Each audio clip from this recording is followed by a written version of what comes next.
Assalamualaikum warahmatullahi wabarakatuh. Selamat berjumpa kembali anak-anakku yang sangat saya banggakan. Pada pertemuan kali ini kita akan membahas tentang satu materi tentang saling menasehati di dalam ajaran Islam.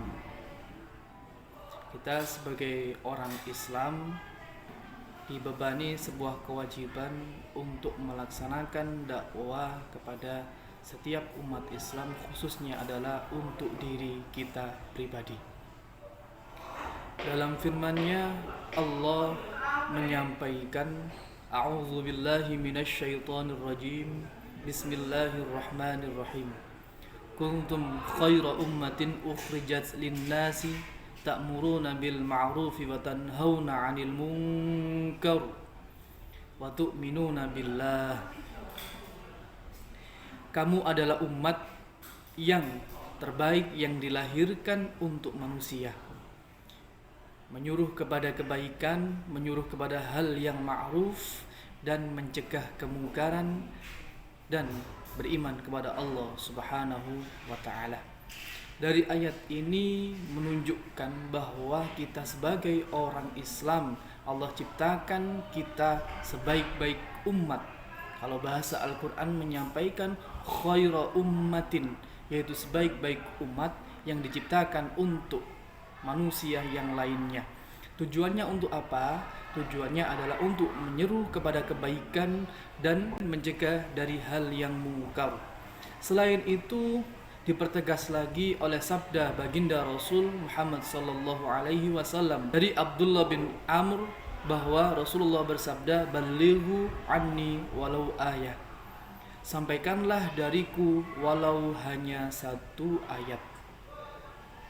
Dari sini kembali kita diingatkan bahwa manusia memiliki tugas untuk berdakwah kepada manusia lainnya. Sekali lagi, khususnya adalah untuk dirinya pribadi.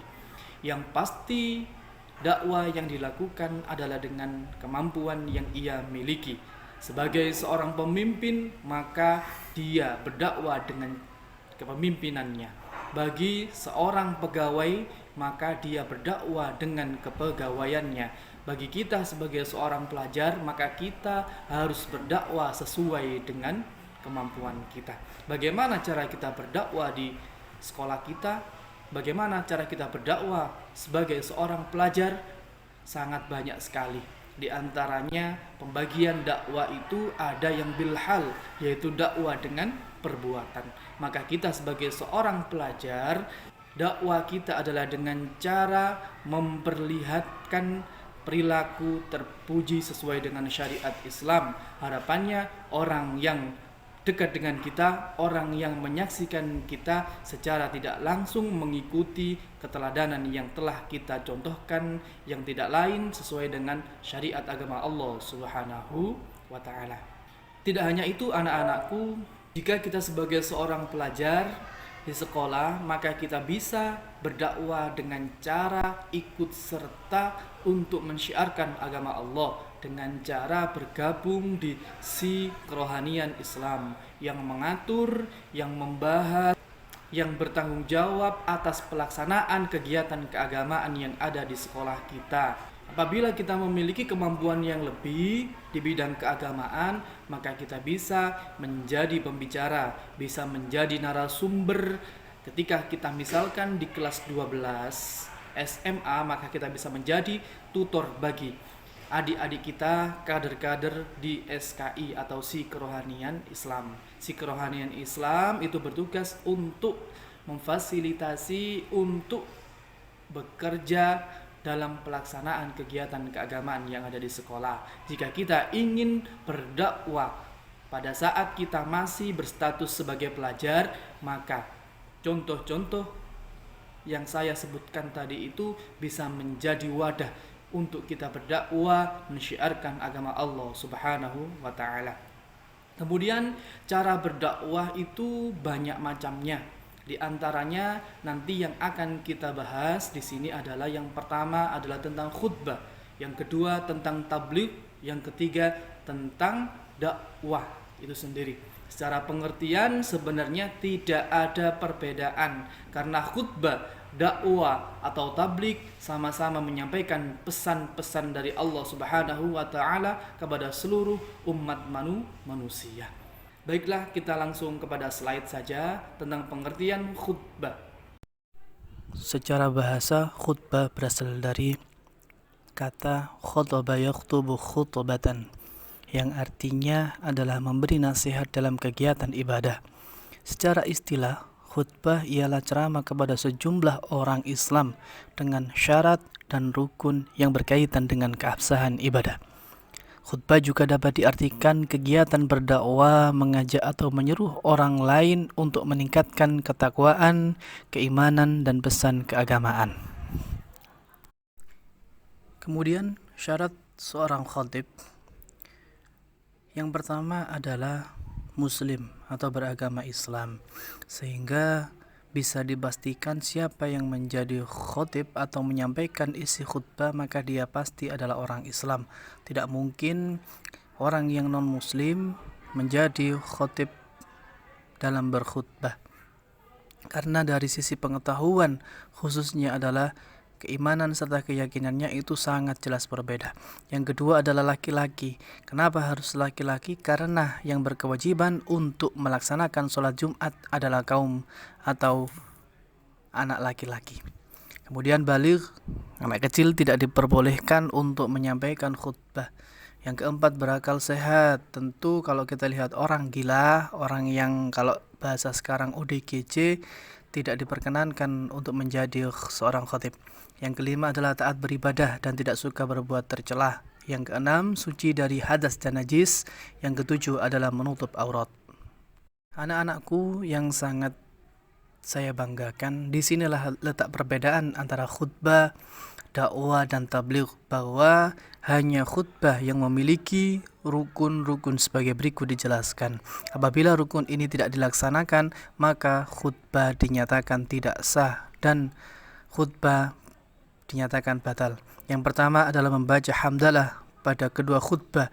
Contohnya, alhamdulillahilladzi arsala rasulahu bil huda wa dinil haqq liyudhhirahu 'ala ad-dini kulli wa kafa billahi syahida. Kemudian yang kedua, membaca syahadatain pada kedua khutbah. Contohnya, asyhadu an la ilaha illallah wa asyhadu anna sayyidana wa habibana wa nabiyyana Muhammadan abduhu wa rasuluh. Yang ketiga, membaca sholawat kepada Nabi Muhammad SAW pada kedua khutbah. Terserah seorang khatib membaca sholawat yang dikehendaki, bisa sholawat fatih, bisa sholawat tibbil qulub, dan lain sebagainya. Kemudian yang keempat adalah mengajak jamaah bertakwa kepada Allah Subhanahu wa taala. Contohnya adalah, ya ayyuhan nas ittaqullaha haqqa tuqatih wa la tamutunna illa wa antum muslimun. Kemudian yang kelima adalah membaca ayat Al-Qur'an pada satu khutbah.